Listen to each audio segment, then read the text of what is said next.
Hello, আসসালামু আলাইকুম। আমি সিদরাতুল ফ্রম সিদরাতুলস লাইফ। আশা করছি আপনারা সবাই ভালো আছেন। আপনাদের সবাইকে আমার আজকের ভিডিওতে স্বাগতম। আজকের ভিডিওতে আমি আপনাদের সাথে ১ পাউন্ডের একটা ভ্যানিলা কেকের সম্পূর্ণ ডেকোরেশন শেয়ার করব। সাথেই থাকবে ভ্যানিলা কেক নিয়ে কিছু টিপস, যেগুলো বিগিনারদের অনেক কাজে আসবে। আর যারা আমার থেকে অভিজ্ঞ আছেন, তারা যদি আমার কোনো ভুল ত্রুটি থাকে, সেগুলোকে একটু দেখে আমাকে সাজেস্ট করবেন কিভাবে করলে আরও বেশি ভালো হবে। একটা কেক ডেকোরেশন সবথেকে সুন্দর এবং সবথেকে পারফেক্ট করার জন্য সবার প্রথমেই লক্ষ্য রাখতে হবে কেকের যে বেসটা করবেন সেটা যেন পারফেক্ট হয়, তাহলে আপনার কেকটাও কিন্তু সুন্দরভাবে ডেকোরেশন করা যাবে। ডেকোরেশনের কাজটা নির্ভর করে আপনার হাতের উপরে, আপনি কতটা অভিজ্ঞতার সাথে কাজ করতেছেন সেই অভিজ্ঞতার উপরে, কারণ আপনি ধরেই কিন্তু কোনো কাজ পারফেক্ট করতে পারবেন না। অবশ্যই আপনার প্র্যাকটিস থাকতে হবে, পূর্বের অভিজ্ঞতা থাকতে হবে, তাহলেই আপনি খুব ভালোভাবে কাজ করতে পারবেন।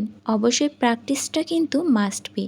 আর প্র্যাকটিস যদি আপনি করতে থাকেন, তাহলে আপনি অনেক সুন্দর কাজ করতে পারবেন, সেটা যে কোনো কাজের ক্ষেত্রেই হোক না কেন। যেমন আমার কথাই বলছি, আগে কিন্তু ফিনিশিং দিতে বেশ সময় লাগতো, প্লাস আমি ফিনিশিংটা সুন্দরভাবে আনতেও পারতাম না। ইভেন আমি তো চোরামি টেকনিক খুঁজতাম, যেগুলো দিয়ে হচ্ছে ফিনিশিং থেকে যেন বাঁচা যায়।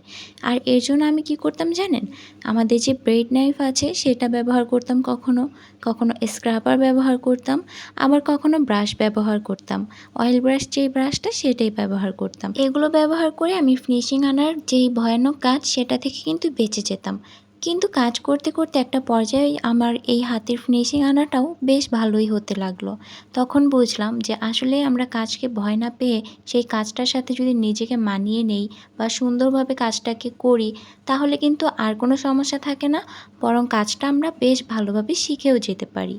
তো সেটাই আমার সাথে হয়েছিল। তো কাজ করতে করতে, প্র্যাকটিস করতে করতে একটা পর্যায়ে আমি খুব সুন্দর ফিনিশিংও আনতে শিখে যাই। আসেন এবার কেকের কথা বলি। আপনারা যারা ভ্যানিলা কেকটা সুন্দরভাবে পারফেক্টভাবে করতে পারেন তারাই শুনুন, আর যারা এখনও পারফেক্টভাবে করতে পারে না তাদের সাথে ইনশাল্লাহ রেসিপি ভিডিও শেয়ার করব।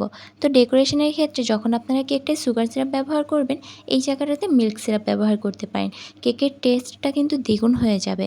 আর যখন এই ক্রিমটা বানাবেন, তখন কিন্তু ক্রিমে আমার মনে হয় না এক্সট্রা করে কোনো চিনির প্রয়োজন আছে। শুধুমাত্র আপনার কাস্টমার যদি এক্সট্রা মিষ্টি চায়, সেই ক্ষেত্রে আপনি চিনিটা ব্যবহার করতে পারেন। আচ্ছা, ডেকোরেশনের কথা বলি। আপনারা কিন্তু সুন্দর একটা ডেকোরেশন করবেন, যেন কাস্টমার দেখেই খেতে মন চায়, এরকম একটা ফিল পায়। যদি একবার কাস্টমারের কাছে কেক পছন্দ হয়, সে কিন্তু দ্বিতীয়বার আপনাকে ছাড়া কারো কাছেই যাবে না। আচ্ছা, এবার দেখেন আমি এখানে কি সুন্দর একটা শেডের মধ্যে ডিজাইন করেছি, খুবই সিম্পল ছিল। আর সাথেই আমি এখানে হচ্ছে গোল্ডেন লিফ দিয়ে একটা ইউনিক টাইপের ডিজাইন করছি। কোথাও দেখিনি, জাস্ট মাথায় আসলো, এর জন্যই করলাম। করার পরে বুঝতে পারলাম কেকটা কিন্তু বেশ ভালোই লাগছে। আপনাদের কাছে কেমন লাগছে কমেন্ট করে জানাবেন। আর অবশ্যই কিন্তু আমার পেজে নতুন হলে একটা লাইক, লাভ, ওয়াও দিয়ে যাবেন। আর আমার সাথে এতক্ষণ থাকার জন্য অসংখ্য ধন্যবাদ আপনাদের সবাইকে।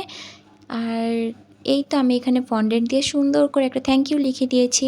আজকের ভিডিওটা কেমন লেগেছে অবশ্যই একটু কমেন্ট করে জানাবেন। আর ভ্যানিলা কেক নিয়ে আরও একটা স্ট্রং টিপস দিতে চাই, সেটা হচ্ছে আপনি একটা ভালো ব্র্যান্ডের ভ্যানিলা ফ্লেভার ইউজ করবেন। আর এটা করলে আপনার কেকের থেকে সুন্দর একটা স্মেল আসবে। ব্যাস এইটুকুই।